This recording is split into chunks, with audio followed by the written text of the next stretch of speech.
Hi friends, ನಾನು ನಿಮ್ಮ Nishchita. Welcome back to my channel. ಇವತ್ತಿನ ರೆಸಿಪಿ ಒಳಗೆ ನಾನು ನಿಮ್ಗೆ ಭಾಳ ಈಸಿಯಾಗಿ ಟಿಫನ್ ಬಾಕ್ಸಿಗೆ ಅಂತ ಹೇಳಿ ಕರ್ಬೇವ್ ರೈಸ್ ಹೆಂಗೆ ಮಾಡೋದಂತ ಹೇಳಿ ತೋರ್ಸಾತೀನಿ. ಫ್ರೆಂಡ್ಸ್, ನಾನು 2 ಚಾನಲ್ ಅದಾವೆ. ಒಂದು ನಿಶ್ಚಿತ MS ಲಾಗ್ ಚಾನಲ್, ಇನ್ನೊಂದು ನಿಶ್ಚಿತ MS ತಿನಿಸು ಕಟ್ಟೆ ಚಾನಲ್. 2 ಚಾನಲ್ನ ಸಬ್ಸ್ಕ್ರೈಬ್ ಮಾಡ್ಕೊಂಡು ವಿಡಿಯೋಸ್ನ ನೋಡ್ರಿ, ಶೇರ್ ಮಾಡಿರಿ, ಲೈಕ್ ಮಾಡಿರಿ. ಬರ್ರಿ ವಿಡಿಯೋ ಸ್ಟಾರ್ಟ್ ಮಾಡೋಣಂತ. ನಾ ಇಲ್ಲೇ ಫಸ್ಟಿಗೆ ಒಂದು ಬಾಳ್ಗಿ ಕಾಯಕ್ಕೆ ಇಟ್ಕೋತೀನಿ. ಬಾಳ್ಗಿ ಸ್ವಲ್ಪ ಚಲೋತ್ನಂಗೆ ಕಾಯಿಲಿ. ಫಸ್ಟಿಗೆ ಬಾಳ್ಗಿ ಚಲೋತ್ನಂಗೆ ಕಾದ್ಮೇಲೆ ಒಂದು 2 ಚಮಚದಷ್ಟು ನಾನು ಎಣ್ಣೆ ಹಾಕೋತೀನಿ. ನೀವು ನೋಡಿ ಹಾಕೋರಿ, ಭಾಳ ಏನು ಬೇಕಾಗಿಲ್ಲ ಎಣ್ಣೆ. ಒಂದು 2 ಚಮಚದಷ್ಟು ಎಣ್ಣೆ ಹಾಕೊಳ್ಳೋಣ. ಆಮೇಲೆ ಇದಕ್ಕೆ 1 ಬಟ್ಲದಷ್ಟು ತೊಗರಿಬೇಳೆ ಹಾಕೊಳ್ಳೋಣ. ಓಕೆ, ಈಗ ಒಂಚೂರು ಇದನ್ನು ಫ್ರೈ ಮಾಡ್ಕೊಳ್ಳೋಣ ಅಂತ ನಾವು ಎಣ್ಣೆ ಒಳಗೆ ಮಿಕ್ಸ್ ಮಾಡ್ಕೊಳ್ಳೋಣ ಬಳ್ಳಿ.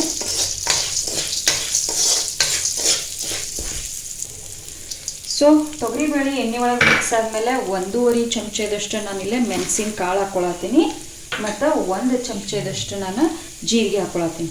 ಇವನ್ನ ಕಂಪಾಗಿ ನಾವೀಗ ಹುರ್ಕೊಳ್ಳೋಣಂತ. ಸೊ ಒಂದು ಮೀಡಿಯಮ್ ಫ್ಲೇಮ್ನಾಗ ಗೋಲ್ಡನ್ ಬ್ರೌನ್ ಆಗೋ ಮಟ್ಟ ನಾನಿಲ್ಲೇ ತೊಗರಿಬೇಳೆ ಹುರ್ಕೊಂಡಿನಿ. ಈಗ ಯಾವ ಬಟ್ಲೆ ತೊಗರಿಬೇಳೆ ತೊಗೊಂಡಿಲ್ಲ, ಅದ ಬಟ್ಲೆ 3 ಬಟ್ಲ ನಾನಿಲ್ಲೇ ಕರಿಬೇವು ತೊಗೊಂಡಿನಿ. ಕರಿಬೇವನ್ನ ಸ್ವಲ್ಪ ಇದ್ರ ಜೊತೆ ಮಿಕ್ಸ್ ಮಾಡೋಣ. ಕರಿಬೇವು ಚಲೋತ್ನಂಗೆ ಮಿಕ್ಸ್ ಆಗಿ ಫುಲ್ ಹಸಿ ಸ್ಮೆಲ್ ಹೋಗೋ ಮಟ್ಟ ಫ್ರೈ ಆಗಲಿ. ಈಗ ನೋಡ್ರಿ, ಏನಂದ್ರೆ ಕರಿಬೇವು ತೊಗರಿಬೇಳೆ ಒಳಗೆ ಕಂಪ್ಲೀಟಾಗಿ ಮಿಕ್ಸ್ ಮಾಡ್ಕೊಂಡೀನಿ. ಈಗ ನಾನು ಒಂದು 7ರಿಂದ 8 ಒಣ ಮೆಣಸಿನ್ಕಾಯಿ ಹಾಕೊಳತ್ತೀನಿ ಮತ್ತು ಒಂದು ಅರ್ಧ ಕೊಬ್ಬರಿ ಬಟ್ಲ, ಅಂದರೆ ಒಂದು ಕೊಬ್ಬರಿ ಒಳಗೆ ಅರ್ಧ ಕೊಬ್ಬರಿ ಬಟ್ಲ ಒಣ ಕೊಬ್ಬರಿನ ಇಲ್ಲೇ ತೊಗೊಂಡೀನಿ. ಈಗ ಇದನ್ನು ಹಸಿ ಸ್ಮೆಲ್ ಹೋಗೋ ಮಟ್ಟ ಕಂಪ್ಲೀಟಾಗಿ ಫ್ರೈ ಮಾಡ್ಕೊಳ್ಳೋಣಂತ. ಈಗ ನೋಡ್ರಿ, ಮೆಣಸಿನ್ಕಾಯಿ, ಕರಿಬೇವು, ಕೊಬ್ಬರಿ ಕಂಪ್ಲೀಟಾಗಿ ಫ್ರೈ ಆಗೈತಿ. ಈಗ ನಾ ಇದಕ್ಕೆ ಒಂದು ಅರ್ಧ ಲಿಂಬೆ ಹಣ್ಣಿನಷ್ಟು, ಸ್ವಲ್ಪ ಜಾಸ್ತಿ ಲಿಂಬೆ ಹಣ್ಣಿನಕ್ಕಿಂತ ಅರ್ಧ ಲಿಂಬೆ ಹಣ್ಣಿನಕ್ಕಿಂತ ಸ್ವಲ್ಪ ಜಾಸ್ತಿ ನಾ ಇಲ್ಲೇ ಹುಣಸೆ ಹಣ್ಣು ಹಾಕ್ಕೊಂಡೀನಿ. ಹುಣಸೆ ಹಣ್ಣು ಭಾಳ ಏನು ಫ್ರೈ ಆಗೋದು ಬೇಡ, ಜಸ್ಟ್ ಇದ್ರ ಜೊತೆ ಬಿಸಿ ಆಗಲಿ. ಅಷ್ಟು ಬಿಸಿ ಆಗಿಬಿಟ್ಲೆ ಇದನ್ನು ನಾವು ಮಿಕ್ಸಿ ಮಾಡ್ಕೊಳ್ಳೋಣಂತ. ಸೊ ನೋಡ್ರಿ, ಈಗ ನಾನು ಗ್ಯಾಸ್ ಆಫ್ ಮಾಡ್ತೀನಿ. ಗ್ಯಾಸ್ ಆಫ್ ಮಾಡಿ ಇದಕ್ಕೆ ನಾ ಈಗ 1 ಚಮಚದಷ್ಟು ಇಂಗು ಹಾಕೋತೀನಿ. ಓಕೆ, 1 ಚಮಚದಷ್ಟು ಇಂಗು ಹಾಕೋತೀನಿ. ಮತ್ತು ಟೇಸ್ಟ್ ಎಷ್ಟು ಬೇಕೋ ಅಷ್ಟು ಇದಕ್ಕೆ ನಾವೀಗ ಸಾಲ್ಟ್ ಹಾಕೊಳ್ಳೋಣ. ಸಾಲ್ಟನ್ನು ನೋಡಿ ಹಾಕೋರಿ. ಓಕೆ, ಈಗ ಇದು ಒಂಚೂರು ತಣ್ಣಗಾಗಲಿ, ಅಂದರೆ ಒಂದು ಉಗುರು ಬೆಚ್ಚಗೆ ಅಷ್ಟು ಆಗಲಿ. ಇದನ್ನು ತರಿಯಾಗಿ ನಾವು ಮಿಕ್ಸಿ ಮಾಡ್ಕೊಂಡು ಬರೋಣಂತ. ಸೊ ನಾ ಈಗ ಇದನ್ನು ಮಿಕ್ಸಿಗೆ ಹಾಕೋತೇನೆ ನೋಡ್ರಿ. ಮಿಕ್ಸಿಗೆ ಹಾಕ್ಕೊಂಡು ಇದನ್ನು ತರಿಯಾಗಿ ನಾನು ರುಬ್ಕೊಂಡು ಬರ್ತೀನಿ. ಭಾರಿ ಟೇಸ್ಟ್ ಆಗ್ತದೆ. ಇದನ್ನು ಚಲೋತ್ನಂಗೆ ಹುರಿದು ಇಟ್ಕೊಂಡಿದ್ವಿ ಅಂದರೆ ಒಂದು 15-20 ದಿನದವರೆಗೂ ಈ ಪೌಡರ್ನ ಸ್ಟೋರ್ ಮಾಡಿ ಇಟ್ಕೋಬೋದು. ನಮ್ಗೆ ಯಾವಾಗ ಬೇಕೋ ಅವಾಗ ಫ್ರೆಶ್ ರೈಸ್ನ ರೆಡಿ ಮಾಡ್ಬೋದು. ಬರ್ರಿ ನಾ ಈಗ ಇದನ್ನು ಮಿಕ್ಸಿ ಮಾಡ್ಕೊಂಡು ಬರ್ತೇನಂತ. ಓಕೆ ನೋಡ್ರಿ, ನಾನು ಮಿಕ್ಸಿ ಮಾಡ್ಕೊಂಬಂದೀನಿ, ತರಿಯಾಗಿ ರುಬ್ಕೊಂಬಂದೀನಿ. ಬರ್ರಿ ಈಗ ರೈಸ್ ರೆಡಿ ಮಾಡೋಣಂತ. ಸೊ ನೋಡ್ರಿ, ಬಾಳ್ಗಿ ಕಾದೈತಿ. ನಾ ಈಗ ಇದಕ್ಕೆ ನಿಮ್ಮ ಕ್ವಾಂಟಿಟಿ ನೋಡ್ಕೊಂಡು, ರೈಸ್ ಕ್ವಾಂಟಿಟಿ ನೋಡ್ಕೊಂಡು ಎಣ್ಣೆ ಹಾಕೋರಿ. ನಾ ಇಲ್ಲೇ ಒಂದು 3ರಿಂದ 4 ಚಮಚದಷ್ಟು ಎಣ್ಣೆ ಹಾಕೊಳತ್ತೀನಿ. ಎಣ್ಣೆ ಚಲೋತ್ನಂಗೆ ಬಿಸಿ ಆಗಲಿ. ಸೊ ಎಣ್ಣೆ ಕಾದೈತಿ. ಈಗ ನಾ ಇದಕ್ಕೆ ಒಂದು 2 ಚಮಚದಷ್ಟು ಉದ್ದಿನಬೇಳೆ ಹಾಕೋತೀನಿ ಮತ್ತು ಒಂದು 2 ಚಮಚದಷ್ಟು ಕಡಲೆಬೇಳೆ ಹಾಕ್ಕೊಂಡು ಚಲೋತ್ನಂಗೆ ಫ್ರೈ ಮಾಡ್ಕೋತೀನಿ. ಗೋಲ್ಡನ್ ಬ್ರೌನ್ ಆಗೋ ಮಟ್ಟ ಹುರ್ಕೋತೀನಂತ.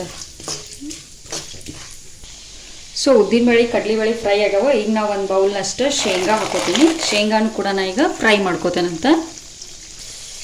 ಸೊ ಶೇಂಗಾ, ಕಡಲೆಬೇಳೆ, ಉದ್ದಿನಬೇಳೆ ಫ್ರೈ ಆಗ್ಯಾವ. ಈಗ ನಾವು ಒಂದು ಅರ್ಧ ಚಮಚದಷ್ಟು ಸಾಸಿವೆ ಹಾಕೋತೀನಿ. ಸಾಸಿವೆ ಸ್ವಲ್ಪ ಚಟ್ ಅನ್ನಲಿ. ಆಮೇಲೆ ನಾ ಇದಕ್ಕೆ ಒಂದು ಅರ್ಧ ಚಮಚದಷ್ಟು ಜೀರಿಗೆ ಹಾಕೋತೀನಿ. ಇವನ್ನ ಫ್ರೈ ಮಾಡೋಣಂತ. ಸೊ ಸಾಸಿವೆ ಜೀರಿಗೆ ಚಟ ಅಂದಮೇಲೆ ಒಂದು 3ರಿಂದ 4 ಒಣ ಮೆಣಸಿನ್ಕಾಯಿ ಹಾಕ್ಕೊಳತ್ತೀನಿ. ನೀವು ಟೇಸ್ಟ್ ನೋಡ್ಕೊಂಡು ಹಾಕೋಬೋದು. ನಾ ಮೆಣಸಿನ್ಕಾಯಿನ ಸ್ವಲ್ಪ ಈಗ ಫ್ರೈ ಮಾಡ್ಕೋತೇನಂತ. ಸೊ ಮೆಣಸಿನ್ಕಾಯಿ ಫ್ರೈ ಆದಮೇಲೆ ಒಂದು ಅರ್ಧ ಚಮಚದಷ್ಟು ಅರಿಶಿನ ಹಾಕೋತೀನಿ. ಓಕೆ, ಈಗ ಇದನ್ನು ಚಲೋತ್ನಂಗೆ ಮಿಕ್ಸ್ ಮಾಡೋಣ. ಈಗ ನೆಕ್ಸ್ಟ್ ಮೊದಲನ್ನ ರೆಡಿ ಮಾಡಿಟ್ಕೊಂಡಂತ ಅನ್ನ ಹಾಕೊಳ್ಳೋಣಂತ ಇದಕ್ಕೆ. ಸೊ ನಾ ಮೊದಲ ರೆಡಿ ಮಾಡಿಟ್ಕೊಂಡಂತ ರೈಸ್ ಹಾಕೊಳತ್ತೇನೆ. ಇದಕ್ಕೆ ಹಾಕೊಂಡು ಚಲೋತ್ನಂಗೆ ಈಗ ಮಿಕ್ಸ್ ಮಾಡೋಣಂತ. ಸೊ ನಾನಿಲ್ಲೇ ಒಂದು 2ರಿಂದ 3 ಲೋಟದಷ್ಟು ಅನ್ನ ಮಾಡ್ಕೊಂಡೇನಿ. ಅದನ್ನು ನಾ ಈಗ ಇದಕ್ಕೆ ಹಾಕೊಂಡೇನಿ. ಈಗ ಇದಕ್ಕೆ ನಾವು ರೆಡಿ ಮಾಡಿಟ್ಕೊಂಡಂತ ಪೌಡ್ರ್ ಹಾಕೊಳ್ಳೋಣ. ನಾನು 1 ಲೋಟಕ್ಕೆ 1 ಸ್ಪೂನ್ ಅಂತ ಇದು 2.5 ಲೋಟ ಅಕ್ಕಿ ಐತಿ.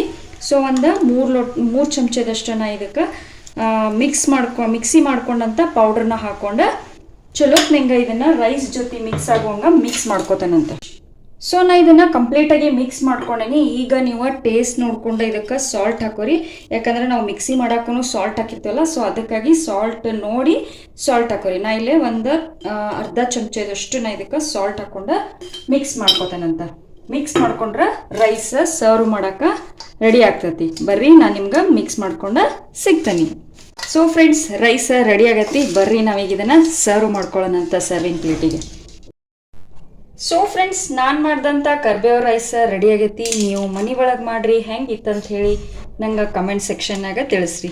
ನನ್ನ ವಿಡಿಯೋಕ್ಕೆ ಲೈಕ್ ಮಾಡಿರಿ ಮತ್ತು ಶೇರ್ ಮಾಡಿರಿ, ನನಗೆ ಸಪೋರ್ಟ್ ಮಾಡಿರಿ. Thank you.